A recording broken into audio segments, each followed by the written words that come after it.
Hello everyone, आज की video में हम देखेंगे WHO ने मंकी पॉक्स को लेकर ग्लोबल हेल्थ इमरजेंसी घोषित की। क्यों की गई है ग्लोबल हेल्थ इमरजेंसी घोषित WHO के द्वारा, इस बारे में हम जानेंगे। और मंकी पॉक्स क्या होता है, क्या इसके लक्षण हैं और किस तरह से इसके बचाव से बचा जा सकता है। WHO ने मंकी पॉक्स को ग्लोबल हेल्थ इमरजेंसी घोषित किया। 2 साल में दूसरी बार ऐलान। स्वीडन में मिला पहला केस, और मंकी पॉक्स का जो पहला केस है वो स्वीडन में मिला है। और स्वीडन जो है वो पहला गैर अफ्रीकी देश बना जिसमें मंकी पॉक्स का पहला केस निकला है। ठीक है, ये होता है मंकी पॉक्स। बॉडी पे छोटे छोटे दाने निकलने लगते हैं, उसी को हम क्या कहते हैं, मंकी पॉक्स, एम पॉक्स नाम से भी जानते हैं। और ये बहुत ही ज़्यादा चर्चा में बना हुआ है। मंकी पॉक्स क्या होता है। विश्व स्वास्थ्य संगठन WHO ने बुधवार को एम पॉक्स यानी मंकी पॉक्स को ग्लोबल पब्लिक हेल्थ इमरजेंसी घोषित किया। और WHO के द्वारा मंकी पॉक्स यानी एम पॉक्स को ग्लोबल पब्लिक हेल्थ इमरजेंसी घोषित किया। ये 2 साल में दूसरी बार है, और ये 2 साल में ही दूसरी बार है जब इसको एमपॉक्स को इमरजेंसी के रूप में डिक्लेयर किया गया है ग्लोबल रूप में। जब इस बीमारी को हेल्थ इमरजेंसी बताया गया है साल में 2 बार। कांगो में इस बीमारी का प्रकोप फैला हुआ है, और कांगो में इस बीमारी का एमपॉक्स बीमारी जो है इसका पूरा प्रकोप फैला हुआ है, जिसकी चपेट में पड़ोसी देश भी आ गए हैं, और जिसकी चपेट में जितने पड़ोसी देश हैं वो भी आ गए हैं। गुरुवार को यूरोपीय देश स्वीडन में मंकी पॉक्स का पहला मामला सामने आया, और गुरुवार को थर्सडे के दिन मंकी पॉक्स का पहला जो मामला है वो स्वीडन में देखा गया है। इसके साथ ही स्वीडन अफ्रीकी देशों के बाहर मंकी पॉक्स का केस मिलने वाला पहला देश बन गया है, और ये अफ्रीका के देशों से अलग बाहर का देश है स्वीडन, जो कि पहला देश बन गया है जिसमें मंकी पॉक्स के केस दर्ज मिला है पहला। मंकी पॉक्स चेचक जैसी एक वायरल बीमारी है, जैसे चेचक होती है उसी की तरह एक वायरल बीमारी है मंकी पॉक्स। आमतौर पर इस वायरल के संक्रमण ज़्यादा दुष्प्रभाव नहीं होते हैं, और आमतौर पर जो ये बीमारी है मंकी पॉक्स, इसके जो सिम्टम्स होते हैं, इसके जो संक्रमण होते हैं वो जो दुष्प्रभाव नहीं फैलाते, लेकिन दुर्लभ मामलों में यह घातक हो सकता है। लेकिन कई दुर्लभ मामले होते हैं उनमें यह घातक हो सकता है। इसके चलते फ्लू जैसे लक्षण दिखते हैं, और जब ये मंकी पॉक्स होता है तो इसके जैसे फ्लू के लक्षण होते हैं उसी तरह से मंकी पॉक्स के भी लक्षण होते हैं। और शरीर पर मवाद से भरे घाव हो जाते हैं, और शरीर पर मवाद जैसे भरे हुए जो घाव होते हैं वो हो जाते हैं, जैसे कि मैंने वीडियो में आपको दिखाया। यह virus orthopox virus genes family का ही मेंबर है, जो चेचक के लिए भी जिम्मेदार है।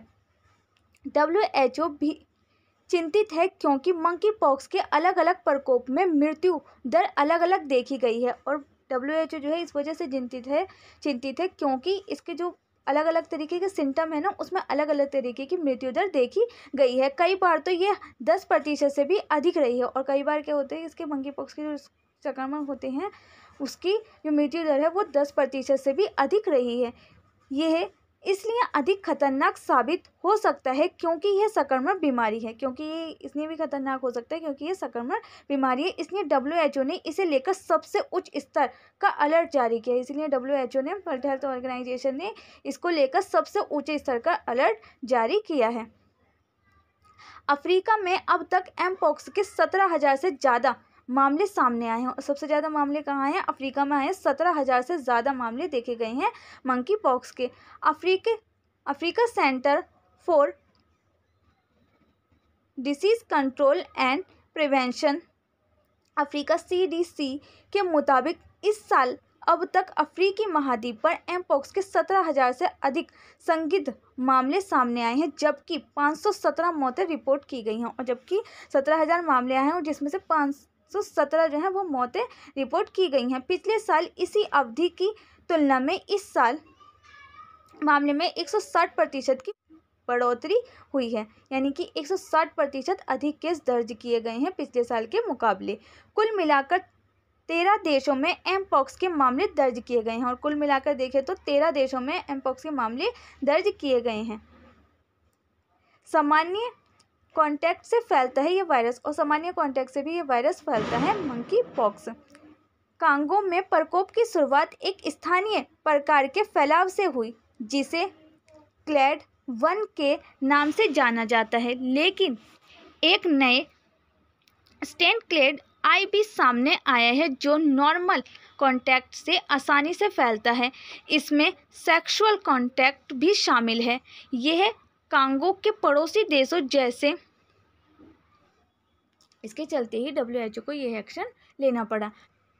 WHO के महानिदेशक टेड्रोस एडनोम घेब्रेयेसस ने कहा कि यह साफ है कि इस बीमारी को फैलने से रोकने के लिए और जान बचाने के लिए दुनिया को मिलकर कोशिश करनी होगी। इस हफ्ते की शुरुआत में अफ्रीका की टॉप पब्लिक हेल्थ बॉडी ने अफ्रीका में एमपॉक्स आपातकाल घोषित किया था। साथ ही चेतावनी दी थी कि यह वायरल इन्फेक्शन खतरनाक दर से फैल रहा है।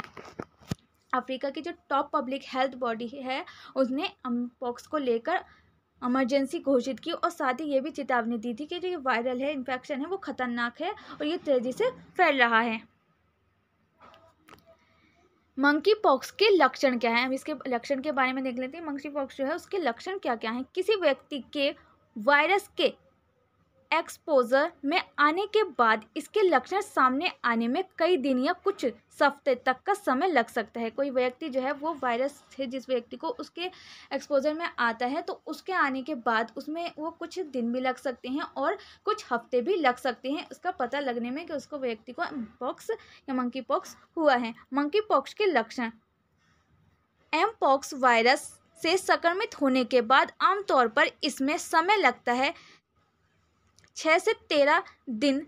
लक्षण दिखने में 5 से 21 दिन लग सकते हैं। 6 से 13 से लेकर 5 से 21 दिन लग सकते हैं इसके लक्षण दिखने में। हालांकि इसमें 5 से 21 दिन लग सकते हैं, लेकिन इसमें 5 से 21 दिन तो लग ही जाते हैं इसके लक्षण दिखने में कि किसी व्यक्ति को मंकी पॉक्स हुआ है नहीं। बुखार और फ्लू जैसे अन्य लक्षणों से पहले या बाद में दाने आ सकते हैं। या तो पहले बुखार हो या फ्लू हो सकता है, उससे पहले भी दाने निकल सकते हैं, उसके बाद भी दाने निकल सकते हैं। कुछ लोगों को केवल दाने ही दिखाई दे सकते हैं और कुछ लोगों को केवल दाने ही दिखाई दे सकते हैं, उन्हें बुखार या फ्लू नहीं होता है।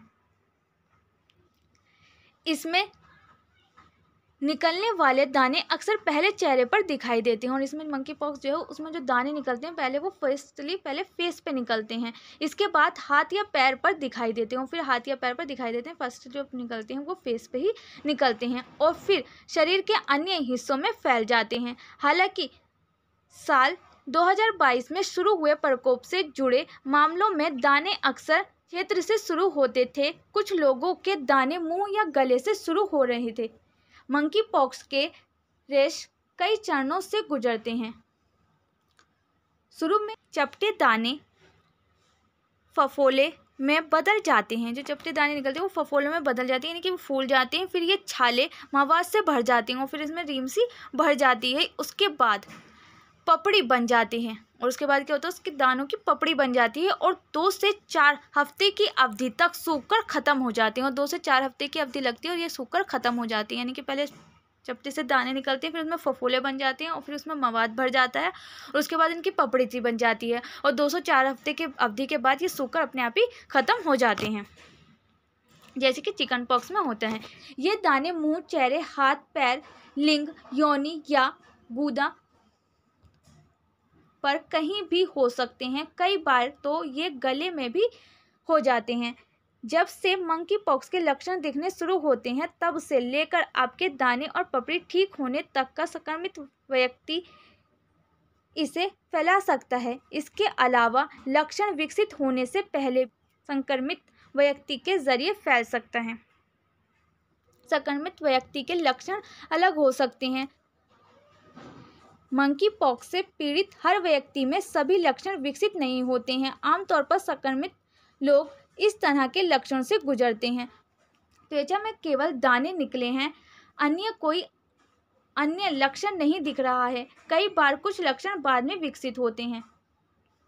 इसमें फ्लू जैसे लक्षण दिखाई देते हैं, फिर दाने निकलते हैं। कुछ लोगों को तो मंकी पॉक्स के संक्रमण के बावजूद बिल्कुल भी दाने नहीं होते। कुछ लोगों में दाने व्यापक हो सकते हैं, यानी पूरे शरीर में निकलते हैं और बहुत बड़े आकार के दाने होते हैं, जबकि कुछ लोगों में केवल कुछ ही उभर या छाले दिखाई देते हैं। कुछ लोगों को तो मंकी पॉक्स का संक्रमण होने के बावजूद इसका पता ही नहीं चलता। ऐसा इसलिए होता है क्योंकि कुछ लोगों में इसके लक्षण नज़र नहीं आते हैं। फिर भी यह संभव है कि संक्रमित व्यक्ति निकट संपर्क के माध्यम से इसे दूसरे तक फैला सकता है। किसी को जो व्यक्ति होते हैं उनके जो ये दाने होते हैं मंकी पॉक्स को नज़र ही नहीं आते, उन्हें पता ही नहीं चलता कि उन्हें मंकी पॉक्स हुआ है, बट फिर भी वो दूसरे व्यक्ति को ये फैला सकते हैं। मंकी पॉक्स किसे प्रभावित करता है? यह वायरस किसी को भी प्रभावित कर सकता है। हालांकि अफ्रीका के ज़्यादातर मामलों में 15 साल से कम उम्र के बच्चे अधिक शिकार बने थे। मंकी पॉक्स जो है वो किसी को भी प्रभावित कर सकता है, लेकिन अफ्रीका के जो ज़्यादातर मामले हुए हैं वो 15 साल से कम उम्र के जो बच्चे थे उनको शिकार बनाया था मंकी पॉक्स ने। इसकी एक वजह यह भी हो सकती है कि ज़्यादातर वयस्कों को मंकी पॉक्स से प्रभावित चेचक के टीके लग चुके थे, जबकि ये बच्चों को नहीं लगाए जा सकते थे। और इसकी एक जो रीज़न है, कारण जो है ये भी हो सकता है कि वयस्क जो होते हैं उनको जो चेचक के टीके होते हैं वो लग चुके हैं, बट जो बच्चे होते हैं उनको ये टीके नहीं लगाए हैं, इसलिए इनको बच्चों को ज़्यादा शिकार बनाया गया होगा मंकी पॉक्स से। अफ्रीका के बाहर इस बीमारी के केस उन पुरुषों के बीच अधिक फैले जिनके अन्य पुरुषों के साथ यौन संबंध थे। हालांकि यह वायरस उन लोगों में भी फैला जो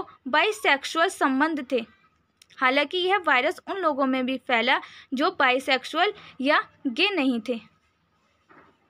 मंकी पॉक्स का इलाज क्या है? Centre for disease control and prevention के मुताबिक मंकी पॉक्स के संक्रमण के लिए वर्तमान में कोई खास उपचार उपलब्ध नहीं है। हालांकि कुछ दवाओं की मदद से इसके फैलने को नियंत्रित किया जा सकता है। मार्केट में कुछ दवाएं पहले से मौजूद हैं जो मंकी पॉक्स के इलाज में इस्तेमाल के लिए अप्रूव हैं और बीमारी के खिलाफ काफ़ी हद तक प्रभावी भी हो रही हैं। इसके इलाज में आमतौर पर सिडोफोविर एसिड 246 और वैक्सीनिया इम्यूनोग्लोबुलिन का इस्तेमाल किया जाता है। क्या मंकी पॉक्स से बचने का कोई उपाय है? मंकी पॉक्स के प्रकोप से हमें कई वैक्सीन बचा सकती हैं। कुछ वैक्सीन इसके लिए तैयार की गई हैं, जबकि कुछ वैक्सीन चेचक के लिए तैयार की गई थी जो इसे रोकने में कारगर हैं। कुछ वैक्सीन तो इसके लिए ही बनाई गई थी मंकी पॉक्स के लिए, बट कुछ वैक्सीन जो है वो चेचक के लिए तैयार की गई थी, लेकिन वो इसमें भी कारगर है मंकी पॉक्स को रोकने में भी। अफ्रीका में इसे बड़े स्तर पर इस्तेमाल किया जाता है। इसके आंकड़े बताते हैं कि यह वैक्सीन मंकी पॉक्स को रोकने में 85% तक प्रभावी है। चेचक का एक टीका ACAM 2000 भी इसे रोकने में काफ़ी हद तक कारगर साबित हुआ है।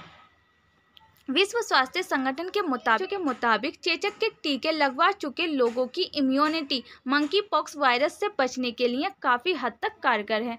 मुश्किल ये है कि चेचक का संक्रमण रोक जाने के कारण कई देशों में इसका टीकाकरण लगभग 40 साल पहले ही बंद कर दिया गया था।